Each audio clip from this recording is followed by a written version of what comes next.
The fishing boat Santa Maria departed Rio de Janeiro's bustling port under the golden embrace of dawn. The sea's surface shimmered like molten gold, concealing its treacherous depths.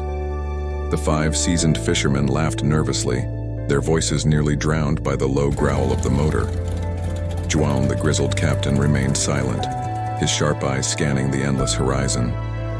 Beneath the serene facade, the ocean seemed to whisper, a warning none of them heard. By afternoon, the sky turned bruised and violent, unleashing chaos. The wind screamed like a banshee, and waves surged like demons unleashed from the abyss. The Santa Maria was no match.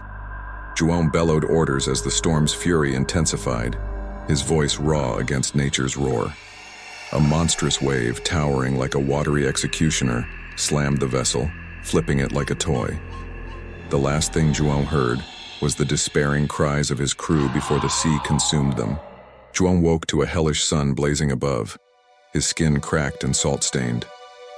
Alone on a battered life raft, he drifted through an empty void, where the sea mocked him with its infinite indifference. His throat burned with thirst, and delirium played cruel tricks, making phantom shapes shimmer on the horizon.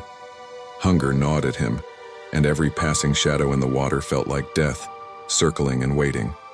On the 4th day, João's cracked lips whispered prayers as an island emerged from the horizon. Lush greenery crowned jagged cliffs, promising life. But something in its silhouette looked wrong.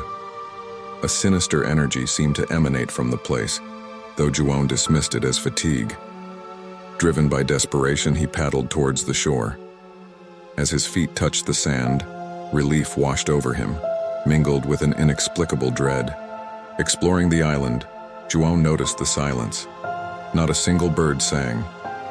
The dense jungle seemed alive, the underbrush shivering unnaturally.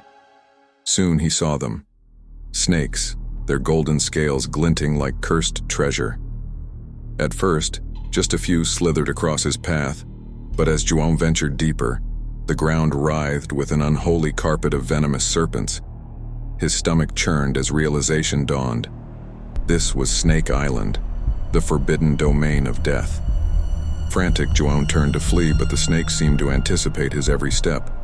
The air pulsed with a sinister hum as golden lanceheads coiled in branches and slithered across rocks. Panic clamped his chest as one snake struck near his foot, its venomous fangs missing by inches. João spotted a rocky outcrop near the beach and scrambled towards it, the serpents closing in like a living tide. Perched on the rocky ledge, João caught his breath, his pulse thundering in his ears. From this vantage point, the island unfolded as a tableau of terror. Snakes blanketed every inch of ground, their golden scales shimmering grotesquely under the moonlight. João clutched a jagged rock, his only weapon against an army of fanged death. Sleep eluded him as hisses echoed in the oppressive darkness. Desperation drove João to brave the snake-infested terrain in search of water. Moving inch by agonizing inch, he followed the sound of a stream. Reaching it, he cupped the cold water in his hands, gulping greedily while the jungle seemed to close in. Behind him, a low hiss cut through the silence, a snake poised mere feet away, its unblinking eyes locked on him. João froze, his every nerve screaming. João discovered a cave, its jagged mouth offering shelter from the serpentine horde. The darkness inside was suffocating, but it was his only refuge. He fashioned crude torches from dried branches, their flickering light casting grotesque shadows on the walls. Even here, snakes lurked, their movements rustling in the dark. The cave felt alive, its air thick with decay and unseen malice. Days blended into a nightmare of hunger, fear, and isolation. João's mind began to fray, his dreams invaded by monstrous serpents and the ghostly faces of his crew. At times, he swore the snakes whispered his name, their hisses transforming into taunts. The cave's darkness became suffocating, and João felt himself unraveling, teetering on the brink of madness. Then a miracle, or a cruel trick of fate. From the shoreline, João spotted a boat's silhouette on the horizon. Summoning strength he didn't know he had, he bolted from the cave, dodging snakes with reckless abandon. Reaching the beach, he screamed and waved, his voice raw with desperation. The boat altered course, hope blooming in João's shattered heart. The rescuers, scientists studying the island's deadly ecosystem, pulled João aboard.